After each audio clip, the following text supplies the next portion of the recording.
台湾话艺术水个好，搁请解说两句啊，含你做参考。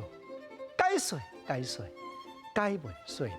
朋友，咱今日来研究一寡甲动物有牵连的俗语话。你像讲有当着啊，恁某带咧去甲朋友大家会餐食饭，人会学到呢，讲兄哥，哇，你带这个牵手吼，真有气质，真高雅，讲话阁真有内涵。啊，你家己会歹势啊，你讲啊，拄啊牛片，拄着插手啦。这句话吼，当然社会咧应用，趣味，客气话。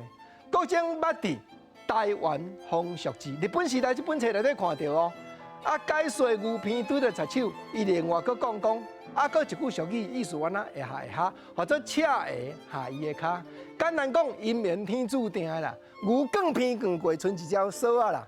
迄个枪啊、叉啊吼，迄条绳啊牵咧，规只牛就甲拖去，安尼叫做牛片拄着插手，拄啊好的啦。所以阮姻缘嘛拄啊好的。啊，有当着啊吼。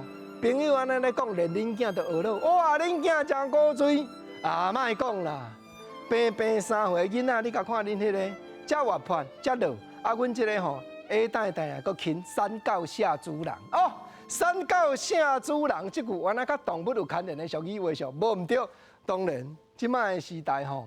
较无人会安尼讲，因为即马咱生2个3个，咱是啥疼命，红幼幼，咱真保守。毋过过去人敢毋是一句话讲做消遣，咧称呼咱家己的囝。所以山狗下猪人，就是讲吼，幼囡仔，你若是讲无法度讲安尼肥卒，无法度安尼真古锥，咱家己做爸母的，会讲即个客气话出来讲。啊，另外一种情形，就是做电视的，看到下骹手表现无好。有当条安尼应用讲啊，山狗下猪人，我颜面无光。结果你安尼讲尔，话恁朋友讲买啦，恁斗完咱2个，阮斗完咱2个，要食无磅重的啦吼。这原来甲动物有牵连的俗语话啦。要食就是一只偌济，咱大家用过好的啦。啊，要食无磅重，就是恁斗2个后生，阮斗2个祖囝，平2个拄2个，无输赢。无咧讲谁较重，无咧讲谁较敖气。这句原来社会有咧流传，虽然讲过去的俗语的册内底，毋是逐句都有记载，毋过国情啊定咧讲，我解文说你拢是真正社会，我有听到，我才有法度谈遮应用，甲你互相探讨，倾做伙，甲动物有牵连的俗语话，原来趣味啦。